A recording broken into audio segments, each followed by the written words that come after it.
Muito bom dia a todos. Muito obrigado pela presença de todos, agradecendo especialmente a presença das autoridades, as palavras incríveis aqui que tivemos a honra de ouvir do ministro Gilmar Mendes agora pela manhã, mas tenho certeza que vamos seguir em altíssimo nível aqui com o nosso painel, também com o nosso ministro Jorge Oliveira, com o professor José Maurício, então, o professor titular de Direito Financeiro da USP, uma grande referência, João Bachur, também parceiro e amigo novo aqui nosso do movimento paralímpico. Tenho certeza que vão ser debates muito importantes e que vão nortear a sequência das nossas ações, não é? Todo este evento, ele é pensado em justamente que a gente possa ter este norte, a fixação de pilares em termos jurídicos, em termos de governança e de gestão, para que o CPB siga, não é, cumprindo um dos seus objetivos, que é ser referência em gestão esportiva mundial. Nós, não é, com alguma modéstia à parte, creio que estejamos desempenhando muito bem esse papel, mas não vamos nos acomodar, vamos sempre buscar mais e mais formas de poder avançar nesse sentido, né? Não à toa, Misael aqui já citou muito bem, nós nos tornamos ainda mais referência no momento em que investimos na governança, fizemos todo um trabalho de revisão dessa nossa governança, não é? Implementando um programa de compliance que nos levou, alçou a possibilidade de receber não uma, mas 2 certificações ISO relacionadas à governança, né? Uma sobre justamente nosso programa de combate à anticorrupção, ou combate à corrupção, e outro justamente do nosso programa de integridade. Então, programas muito novos e que colocaram o CPB, ou reconheceram esta vanguarda que o CPB tem na temática da governança dentro do esporte. E até o momento somos ainda, não é, a única entidade esportiva do mundo detentora dessas 2 governanças. De forma que a fiscalização, para nós, é uma temática fundamental, né? É primordial que estejamos a todo momento com os olhares atentos, não só sobre os nossos resultados esportivos, mas também sobre os nossos resultados e as nossas ações administrativas. É por isso que temos aqui no TCU, né, no Tribunal de Contas, a nossa grande referência. Afinal de contas, a Lei 13.756, que hoje é a que determina os percentuais de repasse, estabelece especificamente, não é, expressamente, que estes recursos que a gente recebe oriundos das loterias e agora também os das bets, também estão dispostos na mesma legislação, estabelece que será competência do TCU fazer essa fiscalização.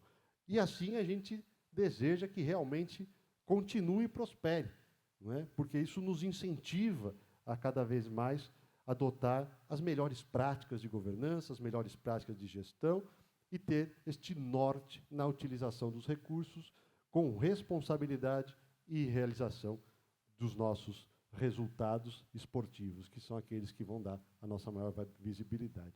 Então, nesse sentido, agradeço mais uma vez e já gostaria de provocar aqui o ministro Jorge Oliveira para que ele possa trazer para nós esta visão, não é, do TCU sobre o sistema esportivo, sobre a utilização desses recursos lotéricos, a aplicação, a destinação e a importância, não é, de termos esta proximidade com os órgãos de controle, especialmente com o TCU, para que as práticas de gestão sejam cada vez adotadas de maneira mais responsável e alinhadas com o que de mais moderno há no mundo. Ministro, muito obrigado pela sua presença.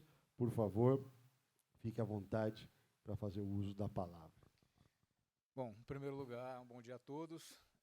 Me permitam respeitosamente cumprimentar a todas as autoridades já nominadas aqui, de igual forma, até para que possamos dar um pouco mais de celeridade. E me permitam também tratar essa abordagem um pouco mais informal. Eu acho que é o propósito maior de haver uma aproximação e de compartilhar, sem prejuízo, obviamente, de nós falarmos aquilo para o qual fomos convidados. Eu, antes até de entrar no tema que foi proposto aqui, eu gostaria de dar um testemunho pessoal, como já falei com alguns amigos aqui, que eu não conhecia o centro, né, e não tinha nenhuma referência também pessoal própria daqui. Lógico que a gente, como brasileiro, sempre acompanha as competições esportivas, né, e o esporte paralímpico tem crescido muito e é muito inspirador para todos, mas eu não tinha a dimensão da grandeza desse complexo e fiquei muito orgulhoso como brasileiro de ver todo o trabalho que é feito aqui.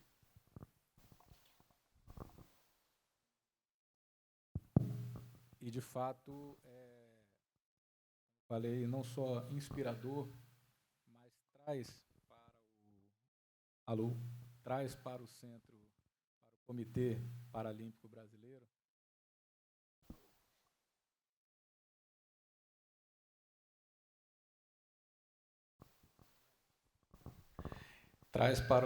Comitê Paralímpico Brasileiro, mais do que aquilo que o notabiliza pelos resultados, traz também uma referência de exemplos, uma fábrica de exemplos que aqui nós temos, de superação, de resiliência, de dedicação, de superação, enfim.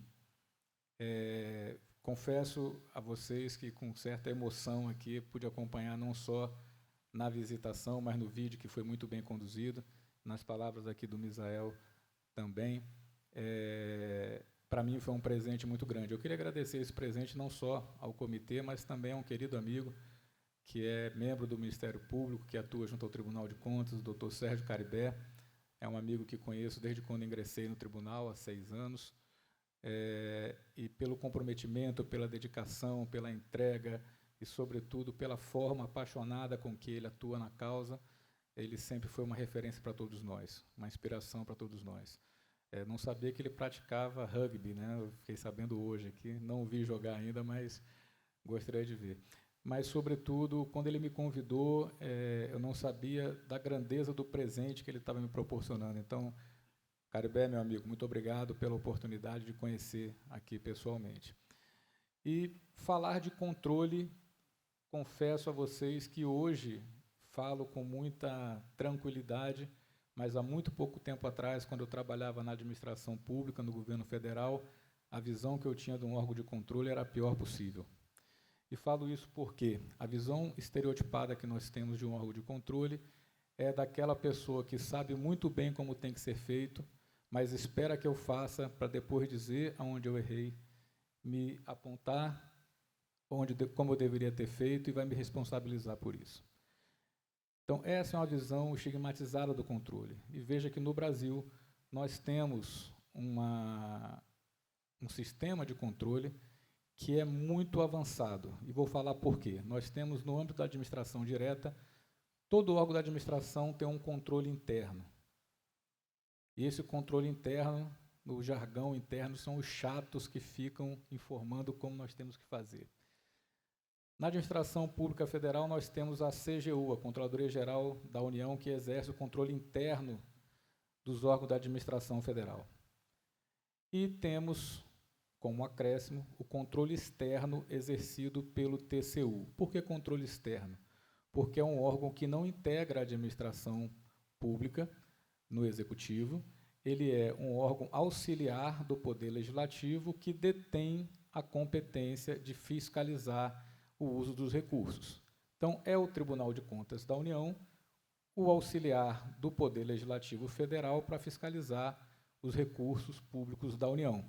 Nós temos no Brasil hoje 33 tribunais de contas, porque, além do Tribunal de Contas da União, temos os 26 estados, com tribunais de contas dos estados, o Tribunal de Contas do Distrito Federal, temos também o município de São Paulo e o município do Rio, que possuem um Tribunal de Contas próprio, e 3 estados brasileiros que remanescem com tribunais de contas dos municípios, que é o estado do Pará, da Bahia e Goiás. Eu falo que o nosso sistema ele é muito avançado, ele é muito bem conduzido, ainda que não seja, talvez, tão bem percebido como nós gostaríamos. Por que isso? O Brasil, o ano passado, entregou, após um mandato de 3 anos, a presidência da Organização Internacional dos Órgãos de Controle, presidido pelo Brasil. O Brasil hoje integra a tríade de países que faz a auditoria de contas da ONU para um mandato de 6 anos. Então, o Brasil, junto com França e China, auditam as contas do sistema ONU. Isso se dá graças a uma qualificação técnica do sistema de controle nacional. Então, se o nosso sistema de controle é tão bom, é tão eficiente, nosso quadro de servidores, no caso do TCU e nos estados também se replica dessa forma, é um quadro de servidores concursados, preparados, que sabem como fazer, por que não estar mais próximo do jurisdicionado? Porque nós temos que esperar as coisas acontecer para depois dizer como deveriam ter sido feitas. Então, mais uma vez, o Comitê Paralímpico Brasileiro, além de todos os exemplos que eu já citei, vem trazer mais um exemplo aqui, que é caminhar junto com o controle. E é essa mensagem que nós temos passado. Os órgãos de controle, e essa é uma mudança cultural muito importante que vem acontecendo e antecede até a minha chegada no Tribunal de Contas, felizmente, tem trabalhado muito mais com sistemas de prevenção, de orientação. Introduzimos o consensualismo na administração pública através da interveniência do órgão de controle e deixando essa parte punitiva de maneira residual. Até mesmo porque a gente percebe, em termos práticos, que a maior parte dos erros não acontecem por má fé, por dolo, por vontade clara de errar. Na verdade, cada um de nós que administra recursos próprios em casa, muitas vezes fazemos escolhas erradas. Compramos um carro e nos arrependemos, gastamos mais com um produto que poderíamos ter comprado de uma outra maneira e obter um desconto maior, fazemos uma obra e dali verificamos que poderíamos ter feito de uma outra maneira. Por que não o gestor público também não possa cometer erros e esses erros serem compreendidos por um órgão de controle? Isso se torna possível a partir de um diálogo mais aproximado. Vou dar exemplos antes de adentrar aqui no sistema paralímpico. Quando nós tratávamos de controle de contas das Forças Armadas Brasileiras, nós tínhamos uma auditoria que versava sobre uma série de procedimentos dentro da administração.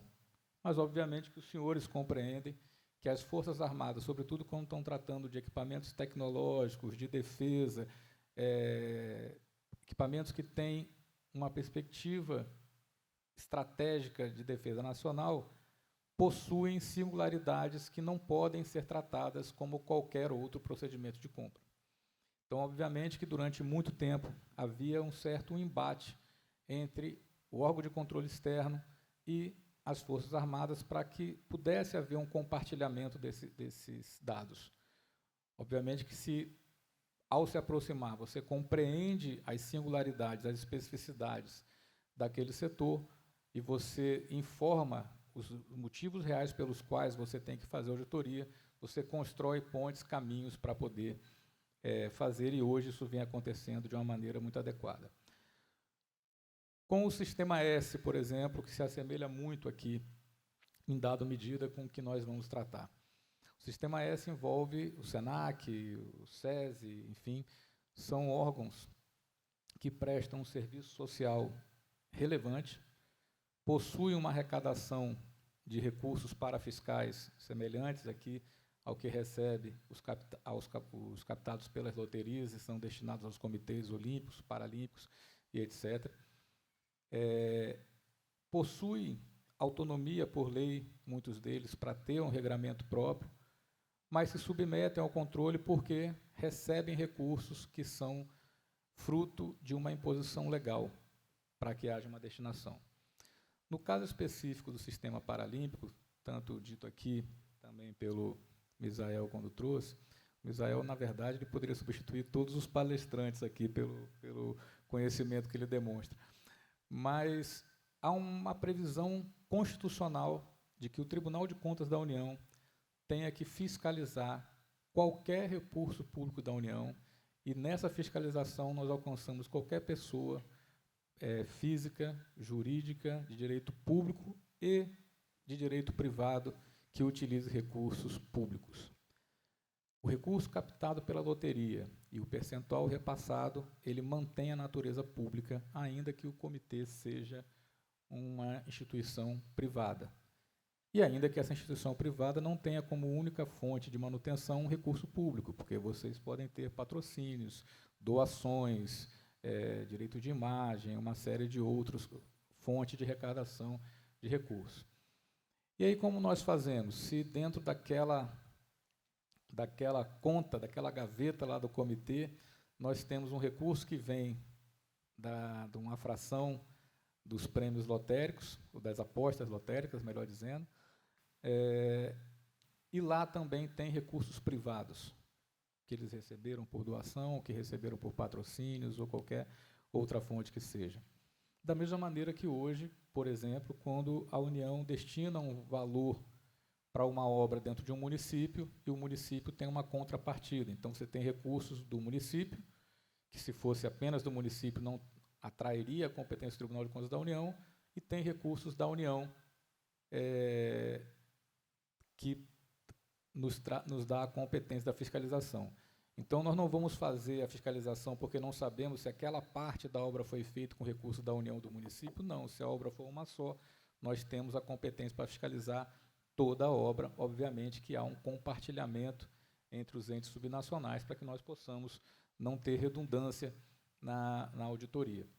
Mas, no caso específico do Comitê Paralímpico Brasileiro, a lei que traz o rateio, né, que não só criou o Fundo Nacional de Segurança Pública e fala sobre as apostas lotéricas, enfim, e toda aquela divisão percentual a 13.756, né, 13.756, lá no artigo 25, ela trouxe textualmente o nome do Tribunal de Contas da União.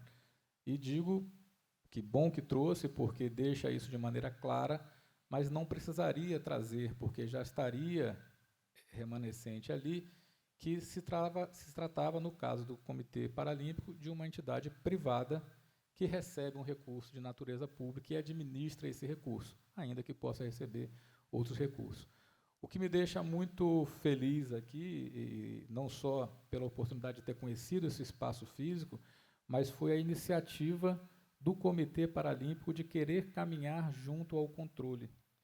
Essa mensagem nós temos passado de uma maneira muito firme no âmbito da Administração Pública Federal.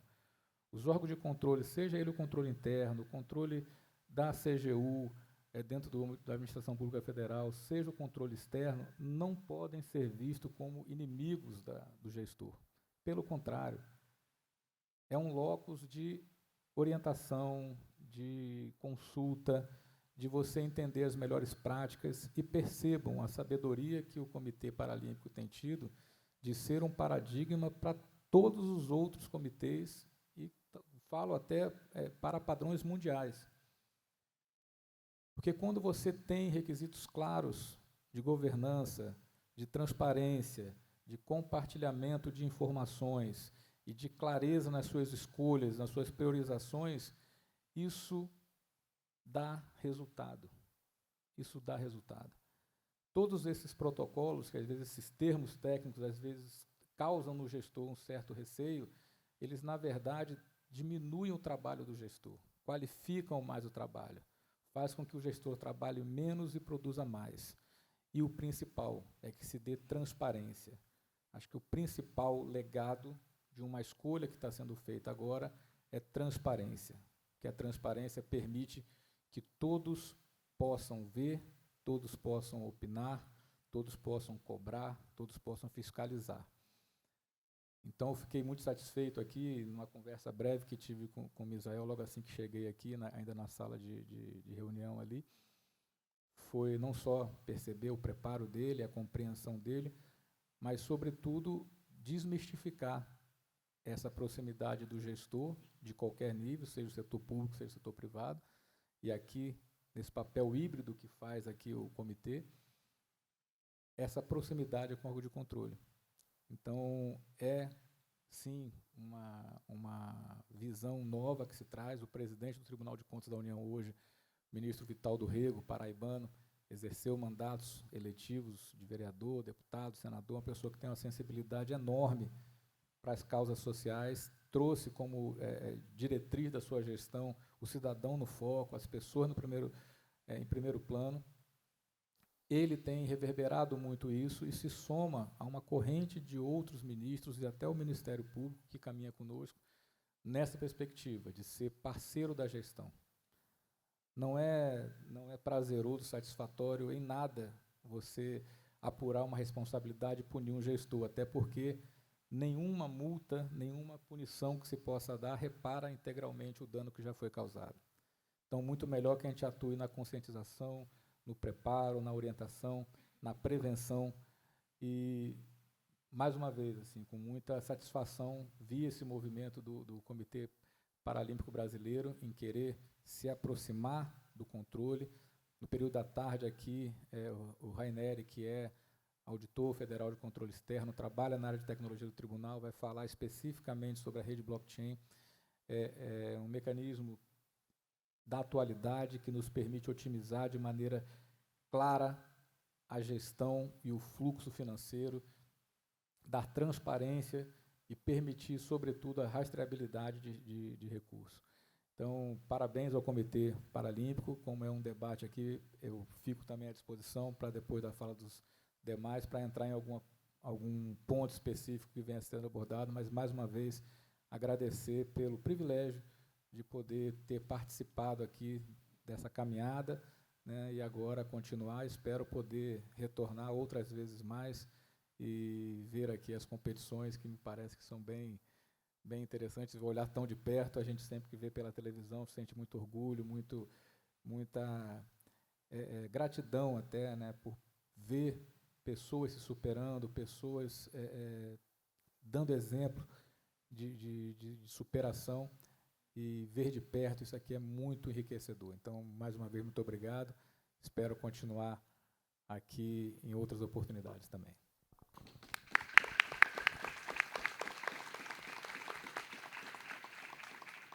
Ministro, não tinha nenhuma dúvida, né, que iríamos manter aqui nosso altíssimo padrão, né, e é fundamental, exatamente como você colocou, essa aproximação para conhecer as diferentes realidades. Ainda por quanto a gente possa, ou o nosso sistema possa se assemelhar a outros, né, como o ministro colocou, quanto mais próximo a gente estiver do controle, o controle estiver de nós, com mais facilidade vai entender ou vai compreender as dificuldades e facilidades de cada um dos setores.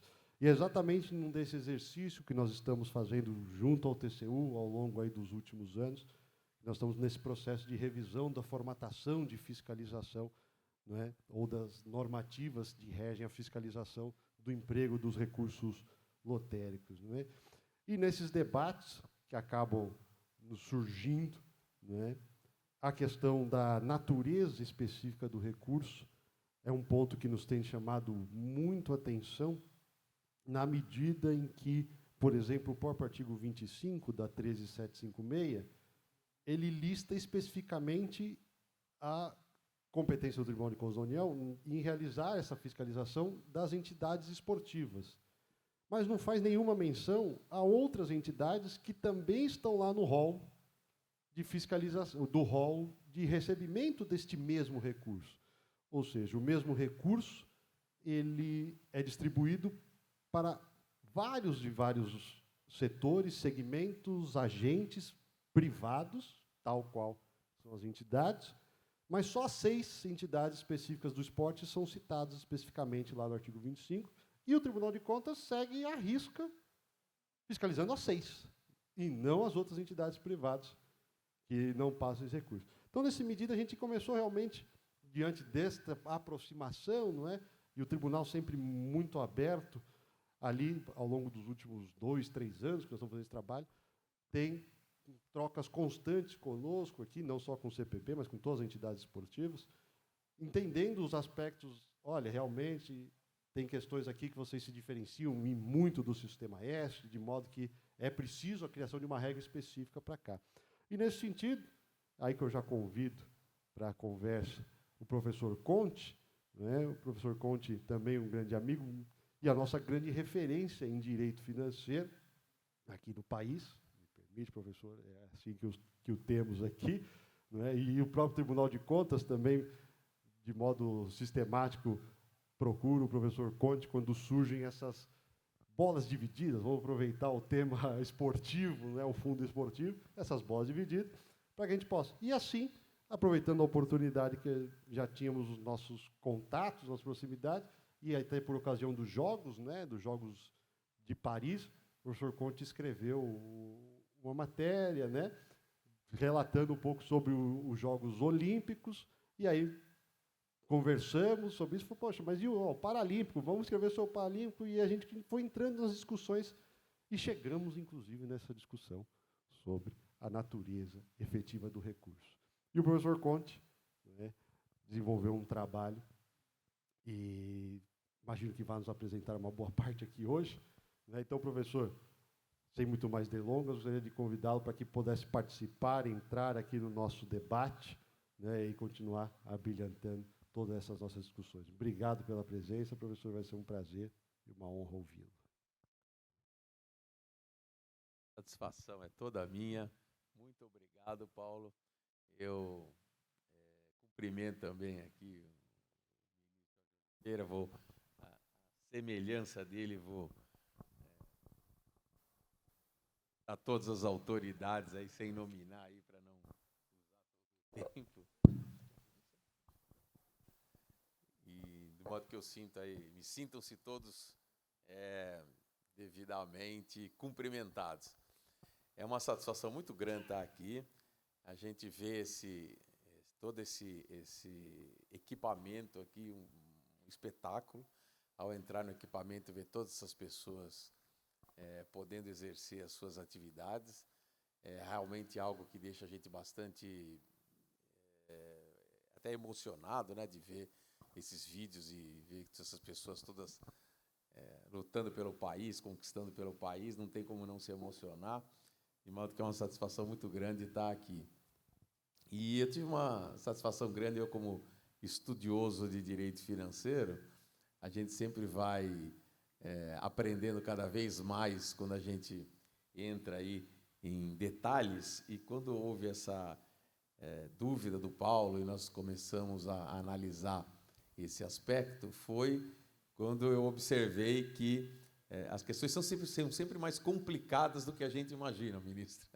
A gente pensa que sabe um pouco das coisas, analisa um pouco as coisas, mas quando começa a se aprofundar no detalhamento, começam a surgir questões que nos obrigam a ter que rever um pouco as posições, poder analisar um pouquinho mais profundamente e tentar ver como compatibilizar, né, aquilo que o ordenamento constitucional e infraconstitucional existe, está positivado. Como é que a gente faz para adequar todas essas normas numa compreensão que pareça razoável e, mais do que isso, uma compreensão que seja útil e adequada até para os resultados que se pretendem, né? No caso, por exemplo, do controle, as palavras aí do ministro Jorge Oliveira foram muito claras, e eu tenho percebido muito isso, dessa atuação do Tribunal de Contas da União, de desfazer essa imagem de alguém que está lá mais para atrapalhar do que para ajudar, né? Então, a gente já percebe isso há muito tempo, tenho notado isso há muito tempo. Então, esse é um trabalho realmente muito importante e muito útil do Tribunal de Contas, já que o objetivo é fazer as pessoas gastar bem o dinheiro, e a função do fiscal é justamente a de evitar o mau uso do recurso. E a melhor maneira é privilegiar aqueles que querem fazer o bom uso do recurso, orientando e dando as instruções, porque a gente percebe que, na maioria esmagadora das vezes, a ideia e a intenção é de fazer bom uso, né? E acho que o próprio fato das pessoas verem todo esse equipamento e ele funcionando dá uma demonstração de como o dinheiro produz resultados quando ele é bem utilizado. Mas o Tribunal de Contas, ele tem aquela imagem, e é uma dúvida, né, um problema que a gente sempre pode perceber, de alguém responsável pelo chamado apagão das canetas, né, que foi uma expressão que surgiu em que o gestor público ele fica sujeito E não é só uma questão do Tribunal de Contas, porque isso foi objeto, inclusive, de um dos cursos que nós fizemos, em que nós analisamos a responsabilidade dos gestores e mostramos que o gestor público ele é alguém que tem que agir em circunstâncias muitas vezes emergenciais, urgentes e complexas, e ele é um para agir e uma multiplicidade de pessoas para verificarem se ele agiu corretamente, que vem de diversas naturezas. É o Ministério Público, é o Tribunal de Contas, é o controle interno, né, a CGU e a parte penal. Então, ele é sujeito a uma multiplicidade de controles que vem de diversas áreas do direito, que agem de uma maneira isolada. Então, isso faz com que o gestor público, ao ficar sujeito a essa multiplicidade de legislações, interpretações divergentes, órgãos fiscalizadores e que fazem controle de uma forma direta ou indireta, ele fique com receio de cometer algum equívoco e acabe gerando um prejuízo maior para o gestor público, que é preferindo não gastar o dinheiro para não correr o risco de cometer algum equívoco. Então, isso é uma coisa que precisa realmente ser melhorada, né? Então, é um pouco nesse sentido que uma análise feita sobre esse caso aqui, da natureza dos recursos, ele caminhou, porque a gente percebe o seguinte, né?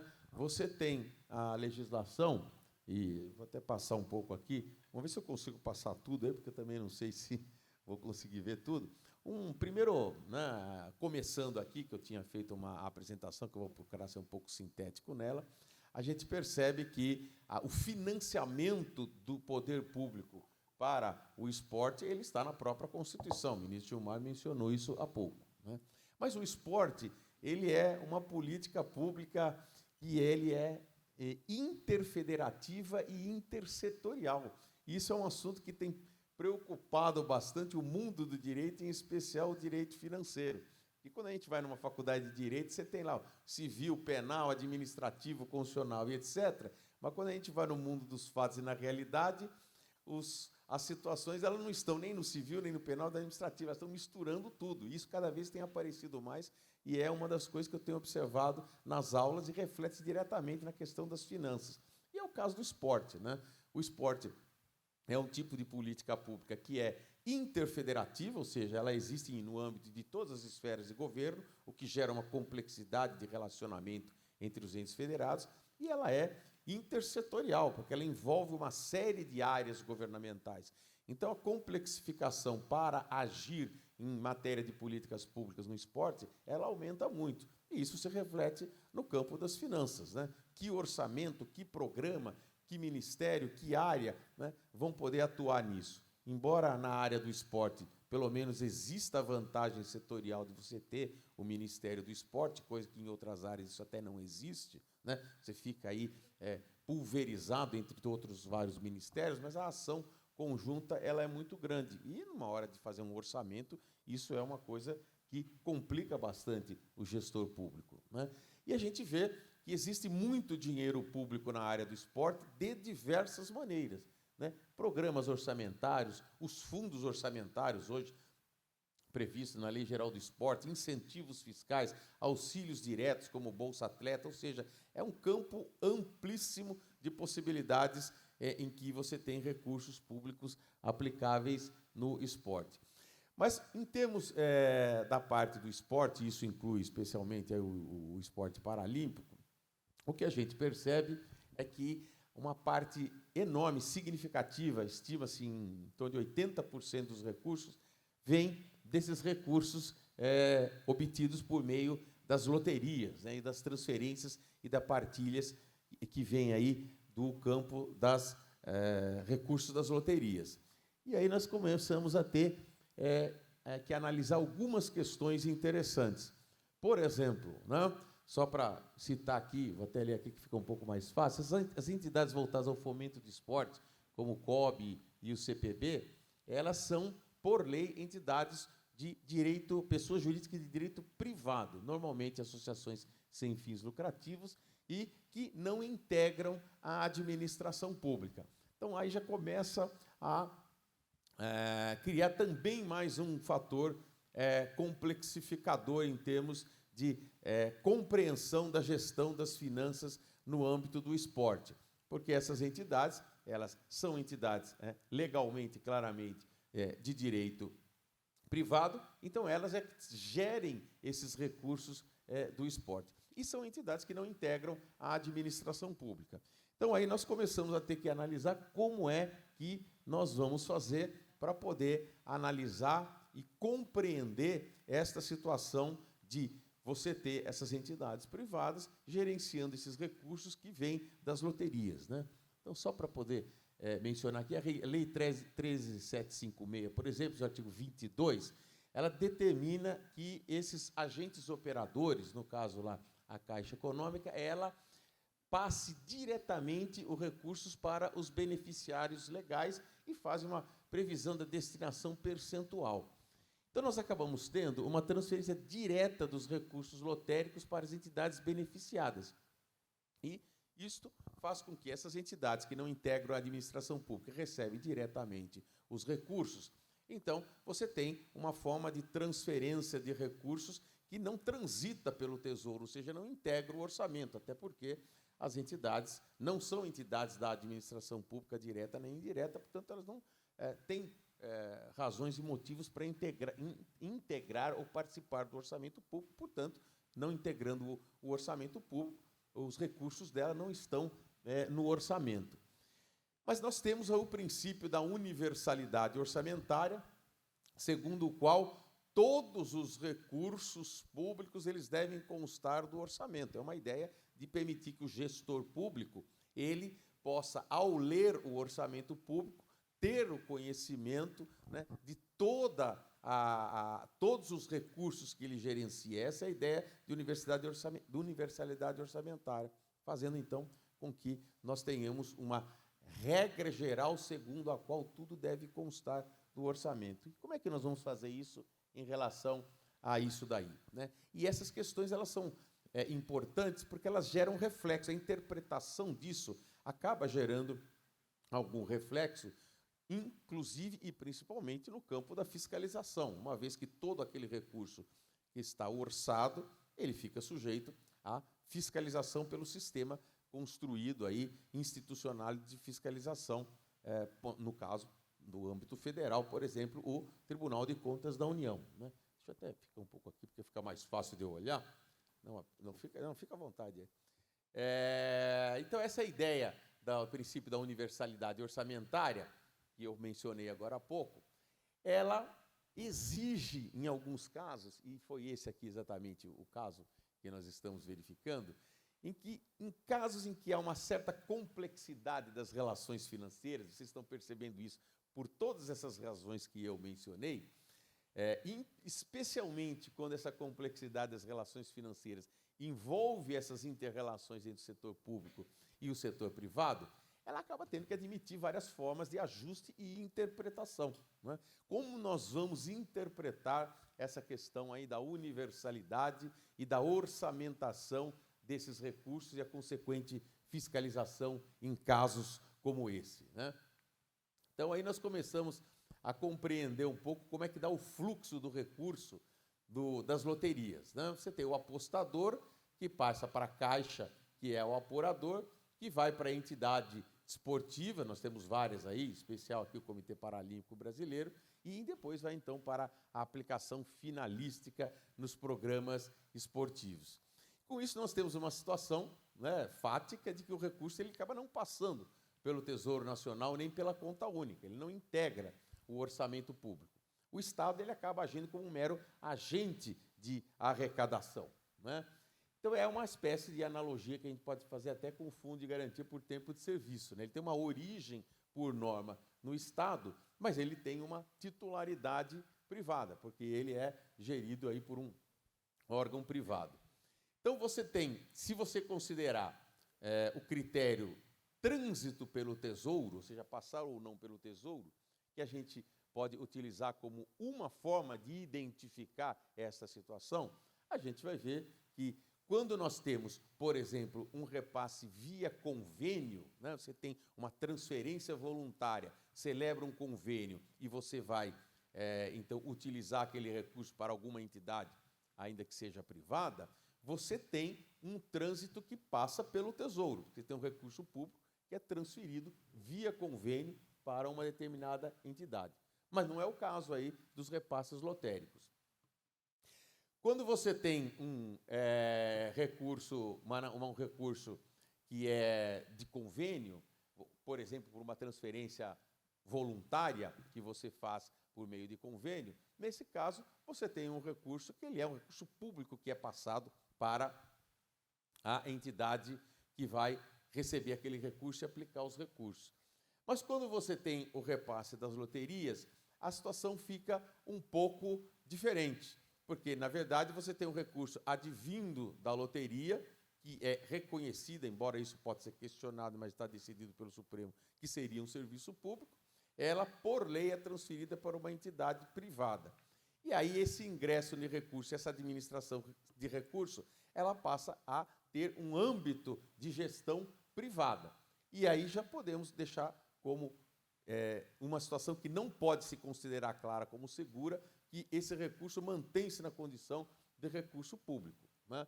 Então, nós temos aí um critério de controle aplicável, que no repasse do convênio, você tem uma análise procedimental e finalística. Você tem que seguir os procedimentos e o regime jurídico orçamentário para poder atender as finalidades. E no caso do repasse lotérico, até pela disposição determinada pelo artigo 25, o que a gente nota é que o objetivo que está previsto no artigo 25, de determinar a fiscalização do TCU, é um objetivo finalístico, ou seja, de fazer com que exista uma fiscalização da aplicação dos recursos, dos resultados da aplicação dos recursos. Então, nós vamos começando a observar uma série de diferenças que têm que ser observadas e analisadas para cada caso.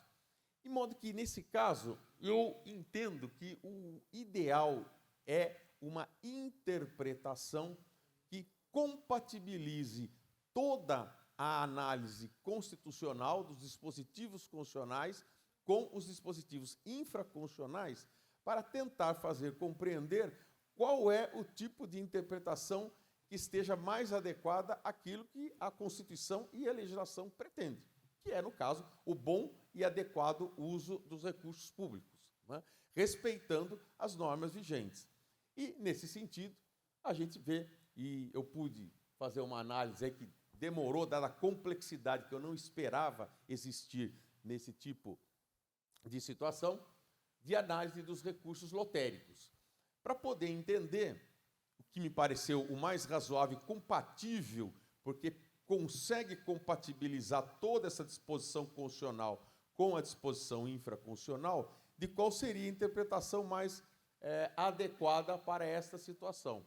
E entender e, no caso, defender que essa questão dos recursos lotéricos, eles teriam uma interpretação mais adequada se entendidos como uma receita própria, privada e extra-orçamentária, mas submetidas por determinação legal à fiscalização do Tribunal de Contas da União, permitindo, e isso seria o correto e adequado, permitindo que o Tribunal de Contas da União construa um sistema e um regime próprio de fiscalização para essa situação especial que atenda às disposições legais, que é o objetivo de fazer um controle finalístico. Ou seja, ele tem um recurso, ele recebeu uma determinação legal para fiscalizar, mas essa fiscalização que ele recebeu para fiscalizar, ela tem um propósito específico, que é uma fiscalização finalística, e não uma fiscalização necessariamente procedimental, como seria o caso aplicável a todo e qualquer recurso que segue o regime jurídico orçamentário.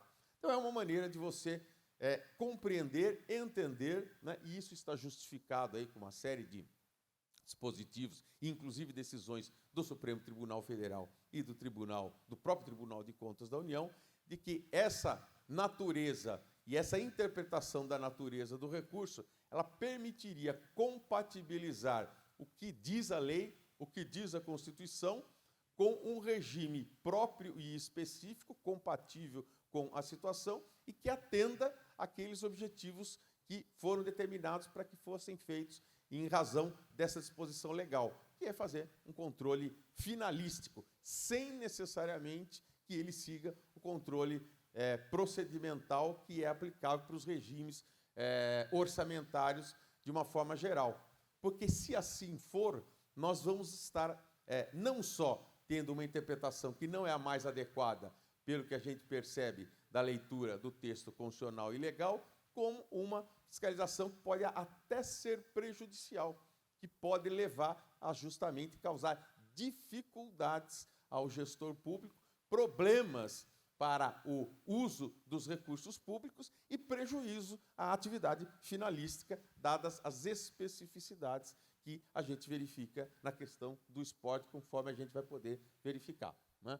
Então, entre os vários pontos a ser analisados, estão a questão aí da ausência de trânsito pelo Tesouro, ou seja, o recurso não transita pelo Tesouro, né? Isso está expresso pela disposição legal.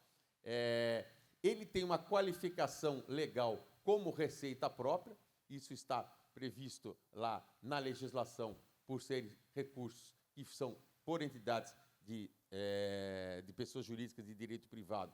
Isso também está previsto, está reconhecido na instrução normativa que está sendo proposta para poder fazer a fiscalização. E nós temos algumas decisões do Supremo Tribunal Federal que permitem entender nesse sentido. A própria hermenêutica da ADI 7451, que declarou a atividade lotérica como serviço público, não fez com que isso transmutasse, que o recurso repassado a terceiros fosse receita pública. A leitura desse acórdão permite reconhecer que ele não transferiu a qualidade de receita pública para um serviço lotérico, para as receitas oriundas do serviço lotérico. E nós temos alguns precedentes do TCU, como os acordos 699 de 2019 e o 3154 de 2016, e ele reconheceu a singularidade desses repasses de natureza, como sendo de natureza privada, após o ingresso no patrimônio das entidades, né? Então, isso são algumas ideias aí, vou tentar passar um pouco rapidamente, e nós podemos identificar que essa interpretação conforme da universalidade, que prevê alguns regimes próprios específicos, ela não é uma novidade, né? Nós vemos o caso do já citado Sistema S, no Fundo de Garantia por Tempo de Serviço, e nós podemos também aplicar para o modelo das loterias, né? E alguns fundamentos que permitem entender que seria mais razoável para esse caso a interpretação de que esses recursos eles devem ser geridos como se receitas privadas sejam, né? O próprio artigo 217, que dá autonomia às entidades desportivas dirigentes, o reconhecimento como entidades de direito privado, previsto nas leis 9.600, na Lei 9.615, na Lei Pelé, e entidades fora da administração pública. E na própria instrução normativa do TCU, em conjunto com a Lei 13.756, nós vemos pelo histórico normativo que ele distingue expressamente, faz referência a recursos públicos em determinados momentos e a recursos lotéricos em outros, né? Permitindo que a gente entenda que não sejam ambos a mesma coisa, né? E também algumas justificativas que parecem ser relevantes para ser levadas em consideração, né? Por exemplo, o que seria a categoria de receita orçamentária? É aquela que integra o orçamento fiscal, transita pelo Tesouro e tem que passar pelo procedimento de regime jurídico próprio de empenho, liquidação e pagamento. Não é o caso, pelo que está na legislação, que se deve aplicar para os repasses lotéricos. Seria um ingresso extra-orçamentário? Não, porque isso, em tese, ele se aplica a valores temporários, como calções, depósitos, que não são incorporados definitivamente ao patrimônio público. É uma transferência governamental, obrigatória ou voluntária? Também não é, porque não é um recurso que é repassado via convênio, contrato de repasso ou instrumento congênere.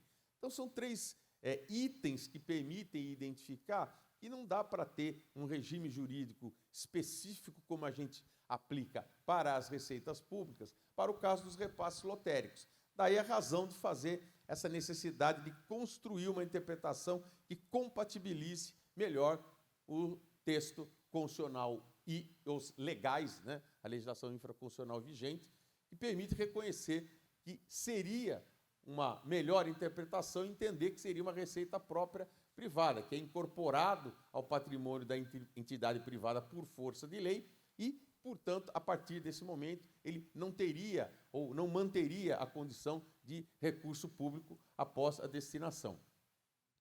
Então, eles são casos que se assemelham ao Fundo de Garantia e ao Sistema S, ou seja, tem uma origem normativa estatal, mas a titularidade ela é privada, né?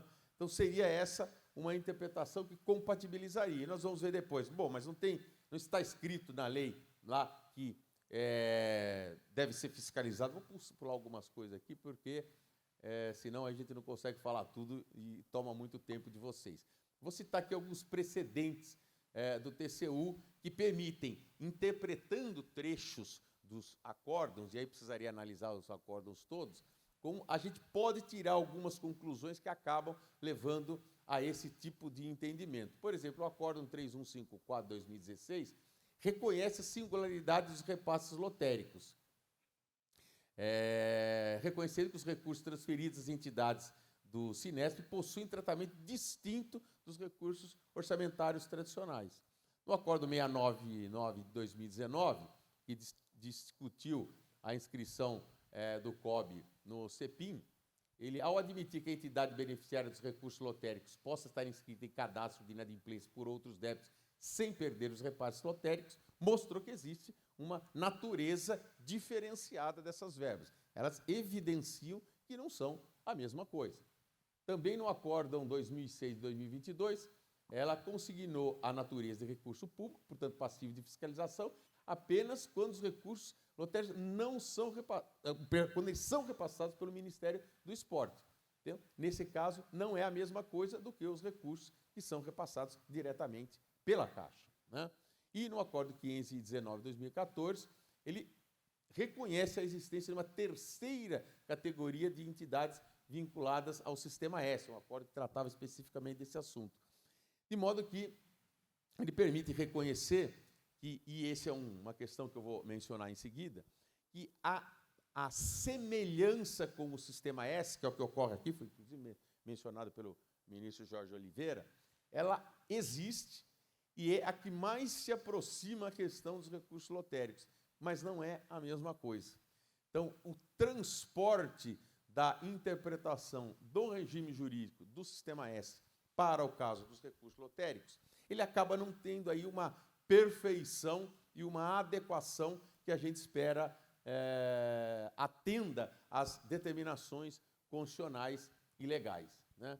Por exemplo, só para fazer uma comparação aqui do que está no Sistema S, mostrando como existe realmente uma possível analogia, razoável essa analogia, mas ela exige que nós estabeleçamos um regime jurídico diferenciado, porque, embora exista uma possibilidade de analogia, as situações são diferenciadas e não permitem que nós tenhamos, então, um tratamento absolutamente equivalente. Isso não vai trazer os melhores resultados, né?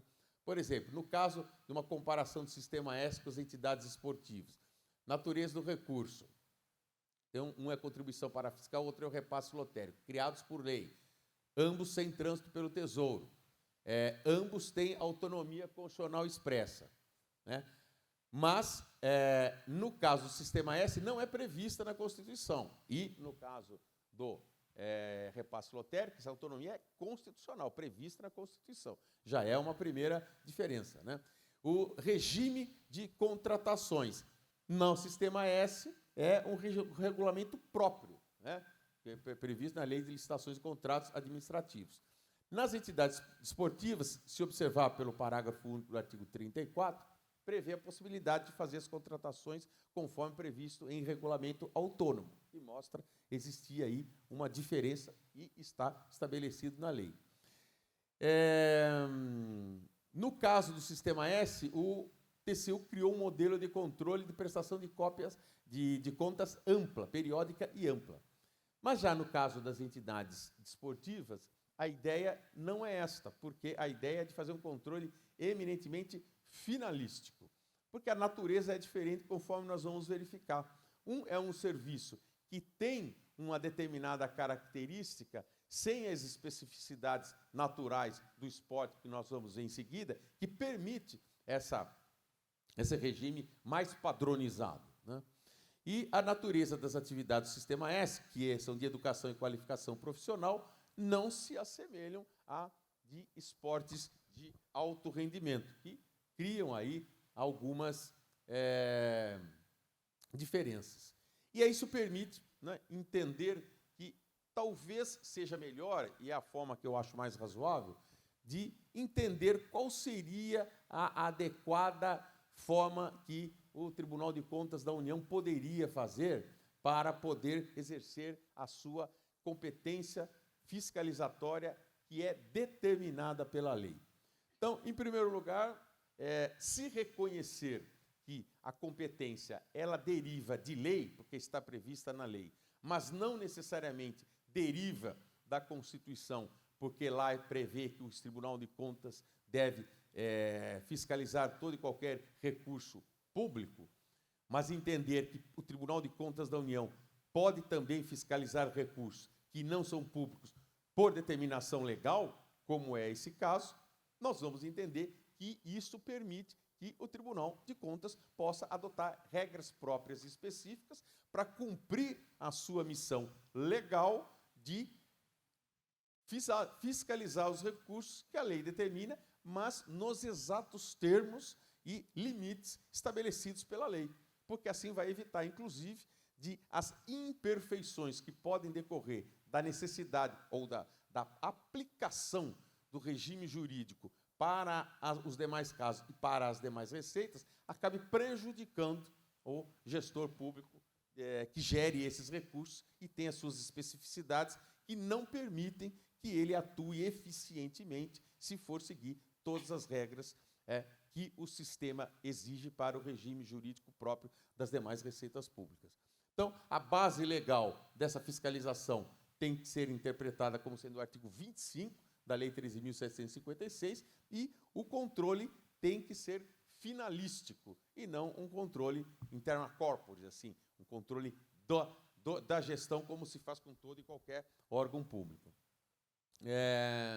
Então, basicamente isso, né, que eu falei, tem a base constitucional difere da base infraconstitucional, que seria a mais adequada para ser aplicada nesse caso específico.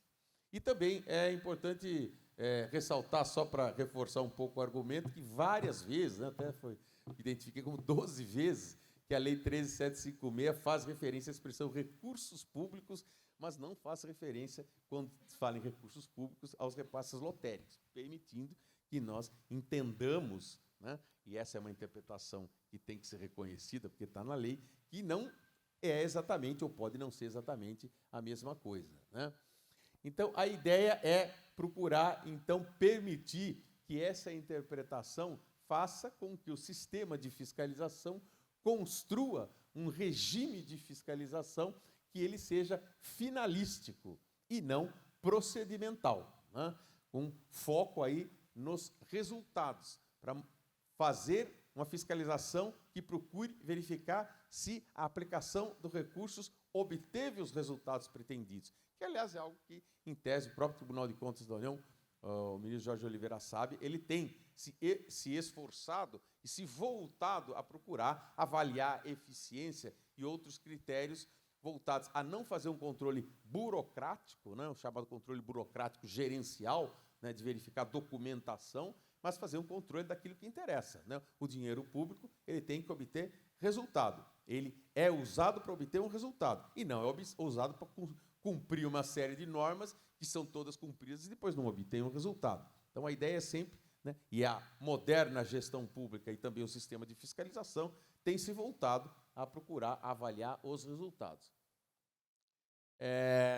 Então, isso é uma evolução aí da metodologia de controle e vejam algumas questões que causariam problemas se adotar todo o regime próprio de todas as despesas públicas para situações como o esporte, né? Imagina utilizar o critério de menor preço. Como você vai contratar a compra de equipamentos esportivos de alta especificidade, né? Próteses de carbono, cavalo de competição, sapatilhas de alto rendimento pelo critério de menor preço? Não é uma coisa que é viável, né? Rigidez procedimental. Como se vai para a área do esporte fazer certames licitatórios que exigem prazos longos e formalidades incompatíveis com a agilidade de esportes de alto rendimento, contratação de atletas, comissões técnicas, viagens, competições internacionais, etc., né? Orçamento por insumos, né? Como e quanto se gasta. Não é a mesma coisa daquele que é o orçamento voltado a resultados, ou seja, que já vem aí de muito tempo, chamada performance budget, né? O orçamento de desempenho voltado a resultados, que seria muito mais adequado para ser aplicado para a questão do esporte. Além do que, acabaria esse tipo de situação prejudicando muito a autonomia prevista na legislação. Deixa eu ver. Esse aqui seria um outro item que eu acho relevante aqui para poder não me estender demais, né? Alguns problemas práticos de que, se você utilizar esse modelo burocrático gerencial de gestão e fiscalização, veja como você vai causar problemas que são insolúveis, né, para a área do esporte. Como você vai, né, adquirir, né, e utilizar próteses de carbono customizadas, né? Os atletas paralímpicos, eles necessitam de equipamentos produzidos sob medida, fornecedores especializados. Como é que você vai fazer isso com critério de menor preço, né? Não é algo que tem aí uma viabilidade. Cavalos de competição de hipismo, né? Você tem uma contratação que envolve critérios técnicos muito subjetivos, né? Envolve questões de temperamento, histórico da competição, compatibilidade com o atleta, né? Não dá para você adaptar um processo licitatório a esse tipo de condição. Comissões técnicas estrangeiros, treinadores de elite de nível mundial operam com contratos negociados individualmente, em moeda estrangeira, cláusulas específicas. Como você vai colocar a rigidez de uma lei de contratações para esse tipo de situação, né? As participações em competições têm inscrições em campeonatos mundiais com prazos fixos e irreversíveis. Como é que você pode sujeitar isso aos processos licitatórios, né? Isso poderia causar o impedimento de participação de atletas ou participação nas próprias competições, né? Então, só estou dando um exemplo aqui de algumas referências que mostram as especificidades que demonstram não haver uma compatibilidade com o sistema próprio aplicável para todas as outras regras e até mesmo, nesse caso, com uma analogia com o sistema S. Se assemelha em muito, mas ele tem essas dificuldades de compatibilizar com situações como essa.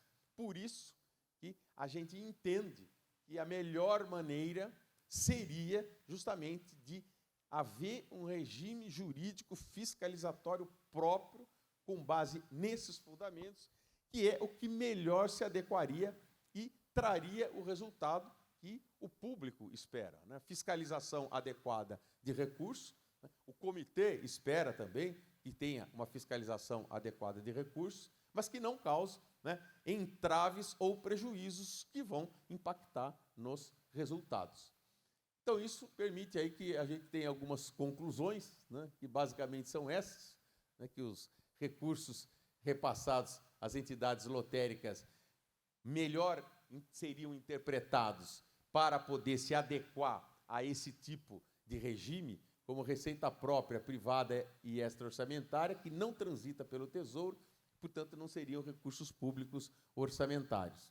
E a competência fiscalizatória do TCU teria um fundamento infrafuncional e finalística, decorre do artigo 25 da Lei 13.756, alcançando a aplicação, o destino dos recursos, e não propriamente a gestão interna dos recursos.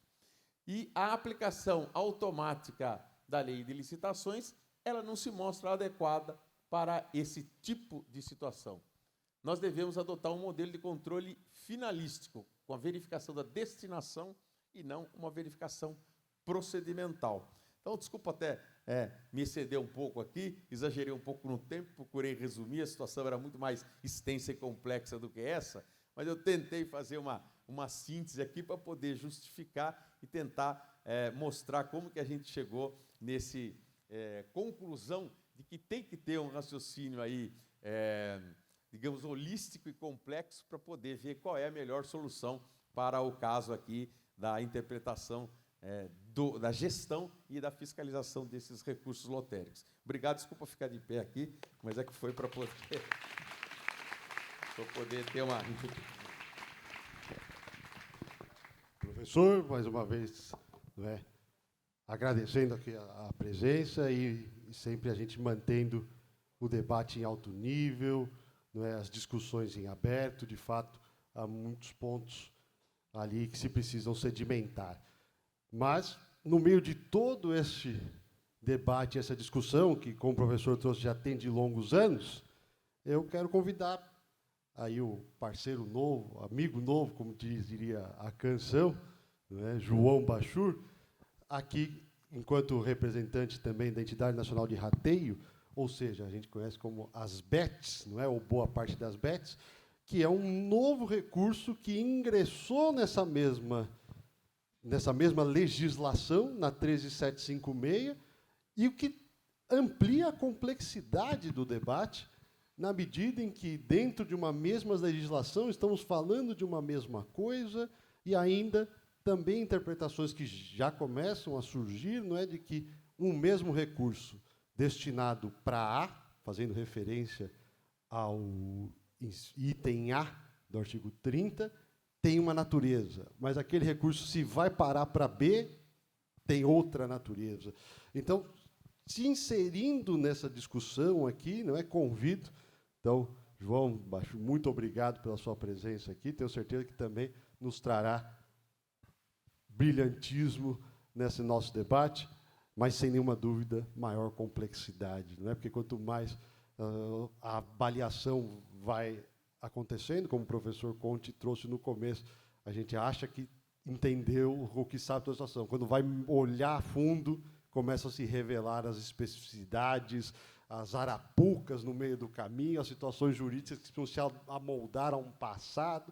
Então, Bachur, obrigado mais uma vez pela sua presença. A palavra é toda sua, não vamos tomar muito mais seu tempo. Muito obrigado, Paulo. Vou tentar ser breve pelo adiantado da hora, mas é um privilégio, uma honra estar aqui. Agradeço enormemente, de coração, o convite do nosso presidente Zé Antônio, do Misael. Agradeço, sempre, sou neófito no tema, tenho sorte de ter um mentor nisso, que é o Pedro Trengrause, que entende tudo e estou aprendendo muito. Cumprimento meus companheiros de painel aqui, ministro Jorge Oliveira, meu caro professor, foi meu professor na graduação, professor Conte, Paulo. Eu vou tomar a liberdade de falar em pé também, para eu não ficar virando, mas pode ficar aí, Paulo. Acho que, de fato, o tema que eu gostaria de trazer vai trazer complexidade, mas, antes disso, agradecer de novo a experiência de ter podido visitar o centro. Acho que é uma experiência, imagino que quem vem aqui não volta igual, é mais do que a infraestrutura, as pessoas que a gente conhece, que a gente vê aqui, são mais impactantes até. Então, o debate está de altíssimo nível, quero trazer uma pequena contribuição num ponto específico, mas acho que tenho segurança de dizer que volto muito melhor do que vim. Foi uma experiência transformadora ver o que é feito aqui no centro, no Comitê Paralímpico, no centro de treinamento. Então, acho que inicialmente, parabéns por todo o trabalho e, enfim, sou neófito no tema, mas novo amigo, mas contem comigo para uma caminhada longa. E eu vou trazer para vocês um tema que é o Escritório Nacional de Rateio. O nome não é o mais charmoso de todos. Vamos tentar explicar do que nós estamos falando disso, que é uma estratégia de governança de um repasse definido por lei. Então, o escritório ele foi criado há um ano para implementar uma contrapartida legal. A gente, falando um pouquinho aqui, a gente viu a discussão sobre temas de controle, tema de repasse de loteria, e eu vou falar especificamente de algo um pouquinho diferente, que é o repasse de uma modalidade muito específica que chama aposta de cota fixa, que é uma aposta nova, que são as chamadas bets. Elas foram criadas, legalizadas no Brasil em 2018 e ficaram um tempo sem regulamentação. E os efeitos, né, negativos desse período, um crescimento expansivo, com impactos que a gente conhece, vem sendo noticiado, mas seria bom a gente também noticiar os impactos potencialmente positivos desse modelo, que é o que eu gostaria de trazer hoje. Essa modalidade de aposta somente foi regulamentada 5 anos depois de criada, em 2023. E o específico é, na aposta de cota fixa, você tem de antemão as odds. Você sabe qual o valor do prêmio no momento que você faz a aposta. Isso é importante para a gente depois chegar na discussão de natureza jurídica desse repasse, né? E o que também é uma variável importante é mencionar que essa legislação que regulamentou e colocou no Ministério da Fazenda disse que é um regime de serviço público. Ou seja, regime de serviço público é aquela atividade econômica que é feita, mas que depende de um crivo estatal. Ela depende de uma autorização do Estado para funcionar. Que, no caso desses agentes operadores de aposta de cota fixa, é uma autorização mediante outorga onerosa. Quer dizer, você tem que pagar um valor para o Ministério da Fazenda, cumprir uma série de requisitos, e aí você pode operar esse tipo de aposta. Como esse tipo de atividade tem externalidades negativas, vamos dizer assim, a legislação colocou uma série de contrapartidas específicas nesse artigo 30, nesse parágrafo 1º A, que foi criado lá. Tem uma parte que é para o Sistema Nacional do Esporte, para as organizadoras de competição e entidades de prática, que é contrapartida por uso de imagem. Tem uma parte que é dos comitês, né, dos 7 comitês que estão na lei, e uma parte para a sociedade civil. Muito bem. Essa lei não ficou no melhor desenho possível. Para cumprir essa lei, seria um emaranhado de repasses financeiros mensal. Cada bet deveria repassar para cada beneficiário, tanto do sistema de esporte quanto para os comitês, os valores devidos nas percentagens legais. Para os comitês, a percentagem é fixa, mas para as entidades do sistema de esporte, essa entidade é proporcional ao que ela gera de aposta.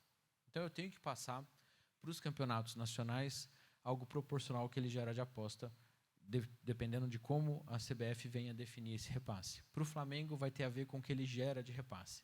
Essa dificuldade prática congelou o cumprimento dessa contrapartida legal por um tempão, né? Ela foi aprovada em 2023 e ficamos 2 anos tentando ver como que a gente colocaria isso em prática. Então, ao invés de ter esse monte de repasses que não seriam rastreáveis pelo Ministério da Fazenda nem visíveis, a proposta foi criar um escritório de rateio desse repasse. Daí esse nome, que eu falei no começo da minha fala para vocês, que não era muito charmoso, ele é muito técnico, mas ele é inspirado no ECAD, no Escritório de Direitos Autorais, porque a finalidade principal dele é muito afim àquela do ECAD, que é remunerar um direito de imagem, fazendo uma divisão entre os beneficiários. Então, o Ministério da Fazenda autorizou que os agentes operadores de aposta à cota fixa criassem uma entidade sem fins lucrativos, que é o Escritório Nacional de Rateio, que sistematiza esses repasses em âmbito nacional. Então, de quais repasses nós estamos falando? E aqui é importante quando a gente está num painel discutindo a natureza jurídica do recurso que chega para o financiamento do desporto paralímpico. E aqui há um pouco de confusão, né? A gente está discutindo se o dinheiro é público ou privado, e aí é importante a gente rastrear um pouquinho a origem dessa confusão, né? Do que nós estamos falando especificamente do recurso administrado e repassado pelo Escritório Nacional de Rateio. Dentro daquilo que o agente operador de aposta arrecada do seu apostador, tem uma parte que ele paga de prêmio e tem uma parte que ele devolve para a sociedade, que são esses 12% do GGR, que é o Gross Gaming Revenue, que é a receita bruta de aposta. Uma das confusões sobre a natureza do recurso talvez tenha a ver com a origem dessa disputa legislativa, porque isso foi veiculado como sendo um aumento do imposto, diminuição do imposto das bets. Por exemplo, a legislação que passou, que subiu de 12 para 13, falou, vamos aumentar o imposto das bets. Não é exatamente um imposto, é uma contrapartida, porque o imposto é o imposto de renda da pessoa jurídica que ela paga anualmente, tem CSL, tem toda a carga tributária normal, mas ela tem uma devolução para o Estado adicional. E aqui a gente tem até que pensar que nome a gente dá para isso, porque para os destinatários públicos do recurso, isso vai via DARF. Então, para todo efeito prático, é como se eu tivesse uma carga tributária maior mesmo, mas que vai para educação, segurança pública, para o Ministério do Esporte, para o Ministério do Turismo, mas isso vai numa DARF para a conta única do Tesouro Nacional, né? Como se ele estivesse pagando uma conta da União. Qual é a parte que o Escritório Nacional de Rateio administra? Nessa coluninha da direita, vamos dizer, as entidades que estão no sistema do esporte, os 7 comitês e as entidades da sociedade civil, que é a FENAPAZ, FENAPESTALOSE e Cruz Vermelha. Então, esses repasses, eles são destinados a essas entidades privadas e são oriundos, então, não podem ser feitos por uma DARF. A origem da discussão sobre ser público ou privada teve um pouco a ver com isso. Do lado das bets, houve uma má compreensão do que a gente estava falando aqui. Eles falaram, por que eu não posso dar o dinheiro para o Ministério do Esporte e ele repassa para esse pessoal aqui? Bom, porque não é assim que funciona, né? Recurso público, e fui seu aluno, aprendi um pouquinho de como funciona o orçamento. O orçamento, o poder público não gasta ao bel prazer, não pode passar para o beneficiário, pessoa física ou jurídica, como ele bem entender, né? Ele precisa de título jurídico para isso, precisa de uma lei, ele não arbitra esses repasses. Então, ao invés de ter um monte de fluxos financeiros, o Escritório Nacional de Rateio é essa associação sem fins lucrativos que recebe esses aportes mensais das bets, e aí ele separa em 2 destinatários. Os comitês, que recebem um valor fixo, um percentual fixo por lei, o repasse é mais ágil, e o sistema do esporte, que precisa de um trabalho específico, porque a gente precisa separar a proporção gerada em aposta de cada modalidade. Então, para eu poder repassar para os times de futebol, eu preciso saber quanto que o futebol gerou de aposta, dentro do futebol, quanto que é nacional, quanto que são os campeonatos estaduais, para ter a regra de cada um dos beneficiários, para eu daí fazer o split payment, para eu separar o pagamento.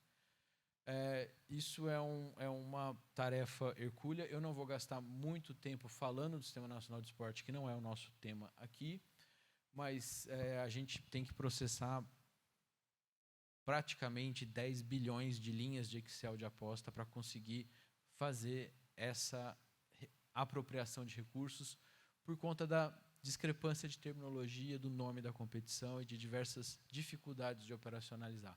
Isso foi o nosso maior desafio no ano passado para colocar o NDR de pé. Então, em síntese, como funciona? Ele é uma associação que tem essa missão de organizar, sistematizar em bases nacionais o cumprimento da lei, o repasse. Ele centraliza o repasse e permite que isso seja feito de forma ágil e mais rastreável e presta contas para o Ministério da Fazenda. Então, ele funciona como um agente repassador do recurso, que ele tem um lado que é como se fosse um braço para cumprir essa política pública, e ele também acrescenta uma camada adicional ao filtrar a informação repassada pelo agente operador e ter, né, uma responsabilidade própria perante o poder público. Isso aqui é só para vocês visualizarem ou perceberem rapidamente que a gente tem uma etapa que é receber os arquivos, padronizar a base de dados para conseguir separar. Isso no sistema de esporte é uma loucura, porque aqui tem eu trouxe só um exemplo do Campeonato Paraense, em que a gente tem uma multiplicidade de nomenclaturas. A gente tem Campeonato do Paraná, do Pará, Campeonato Paraense Playoffs, a gente Brasil Paraense Série A Playoff, a gente tem todas essas nomenclaturas que dificultam muito a identificação de cada uma das apostas, porque a gente trata aposta por aposta, mas isso é importante para a questão do Sistema Nacional do Esporte. O que é importante para a gente, gostaria de aproveitar o meu tempo e a atenção de vocês aqui, é a gente discutir de fato a natureza dessa contrapartida, desse recurso que vai para os comitês, para o Sistema Nacional do Esporte, para as entidades da sociedade civil, e trazer alguns argumentos para a gente tentar desanuviar essa confusão entre ser pública ou privada essa verba, né? A analogia do imposto, né, por ser uma prestação pecuniária compulsória definida em lei, é muito tentadora a imagem do imposto, mas o imposto ele tem uma administração, vamos dizer, vinculada, e não é porque está na lei que a gente transforma a natureza jurídica. Eu sou obrigado a pagar direitos autorais pela lei, né, mas isso não transforma esses repasses em repasses públicos. A diferença é que, no geral, o direito autoral, você tem um componente contratual que você pode negociar o valor do repasse. E a única diferença é que essa legislação fixou uma porcentagem de retribuição. Então, essa retribuição está dada na lei, tem um teto, eu não preciso apurar.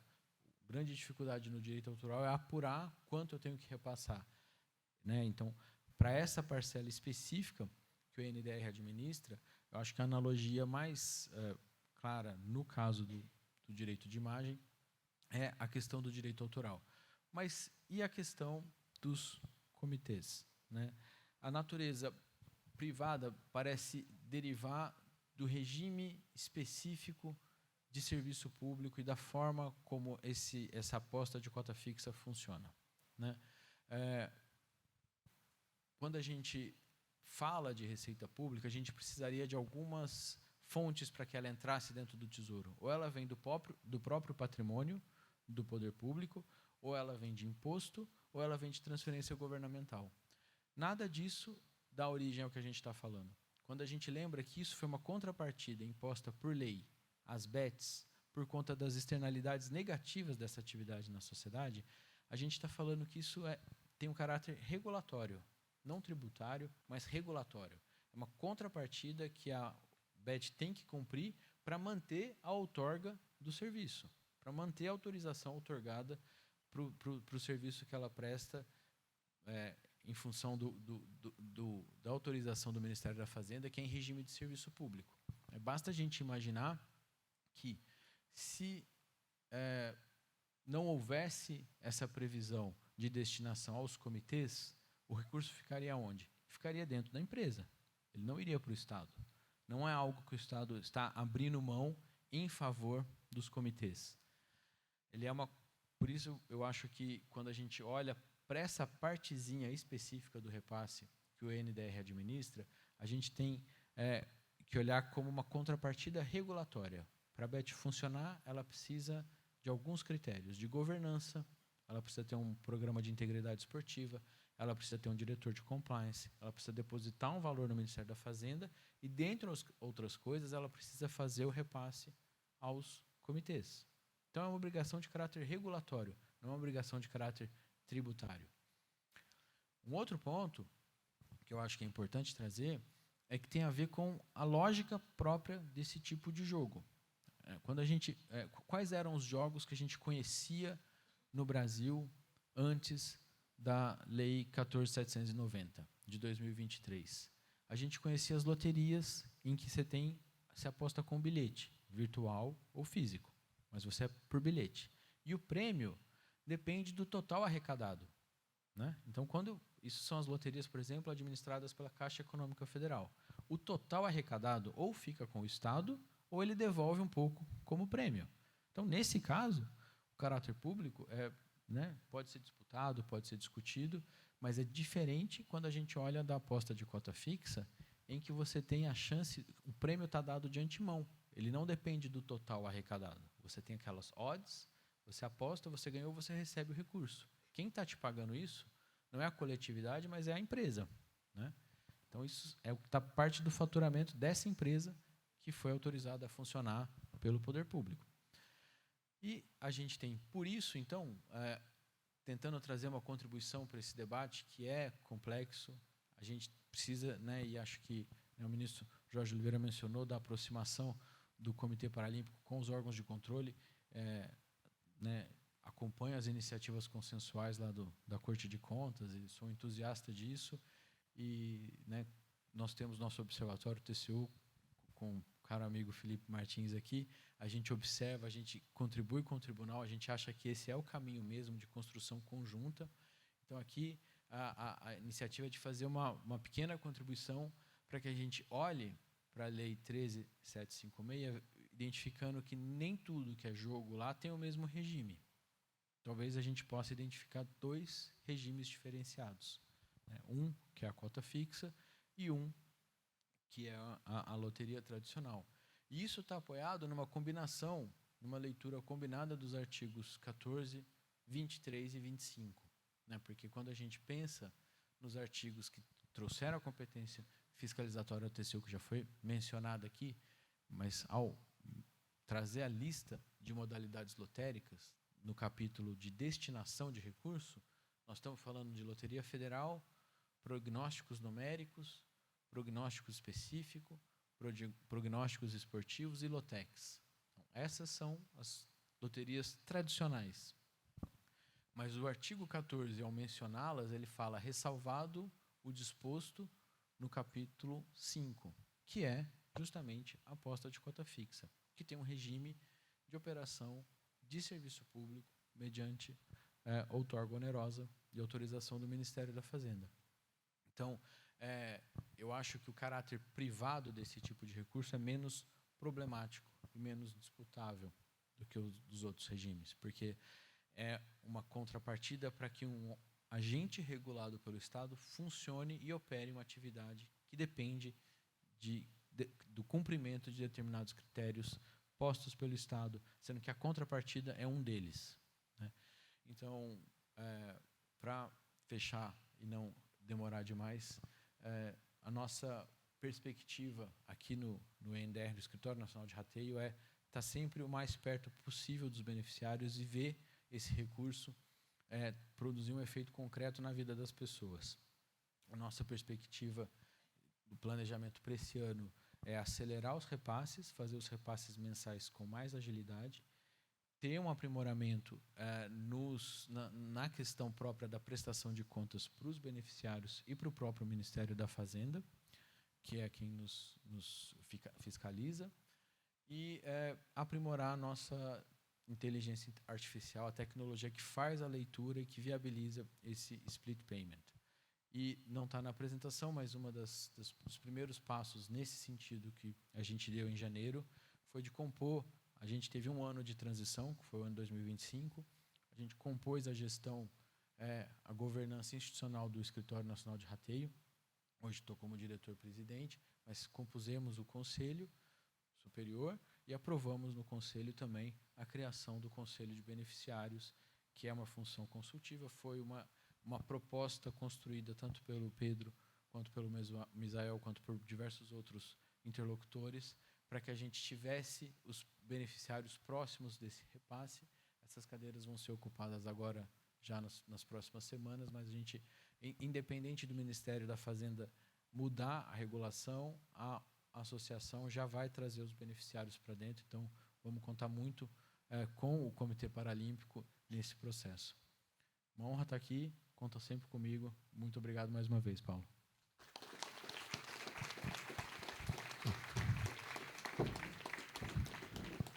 Excelente, muito obrigado mais uma vez, João.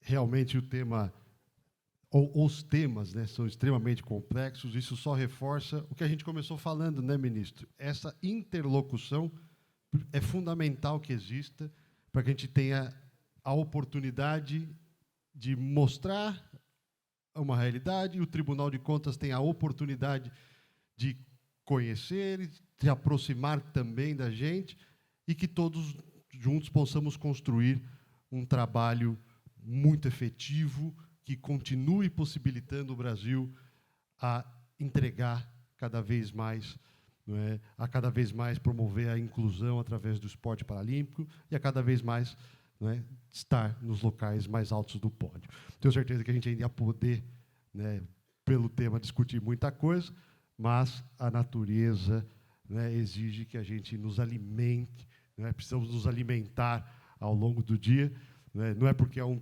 debate jurídico que para nós até pode ser, né, muito atrativo, mas que não precisa se transformar também num ambiente de tortura, não é, privado de alimento às pessoas.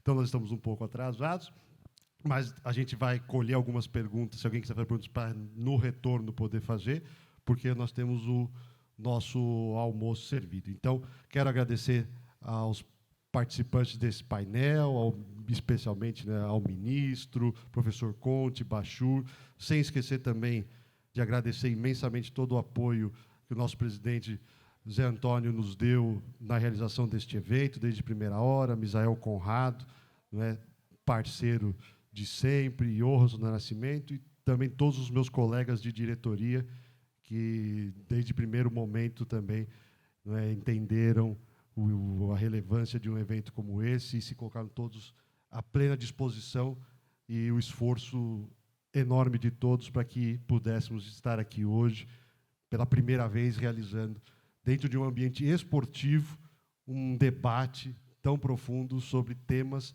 tão relevantes e de impacto para todo o segmento esportivo, não exclusivamente, e aí vai aquela sempre crítica tradicional do pessoal de esportivo. Aqui nós não estamos falando só de futebol, não. Aqui é o esporte olímpico, é o esporte paralímpico, de verdade, clubes, estamos todos aqui juntos, né, nesse debate de impacto. Então, sem muito mais delongas, porque o almoço urge.